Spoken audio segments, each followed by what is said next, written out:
জীবনে যদি উপরে উঠতে চান তাহলে পেছনের দিকে একবার তাকান, তাকিয়ে নিজের যে ভুলগুলো ছিল সেগুলোকে আবার ঠিক করে তারপরে স্টেপ বাই স্টেপ আগান।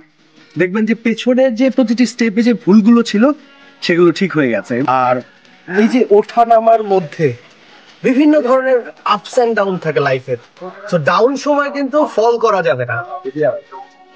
যখন আপনার ঝামেলা আসবে আপনি একটা জায়গায় শান্ত হয়ে দাঁড়ান, ভাবেন যে কি ভুল হয়েছিল সেটাকে শুধরে আবার উপরে ওঠার চেষ্টা করুন, তাহলেই দেখবেন যে আপনি আর পড়ে যাচ্ছেন।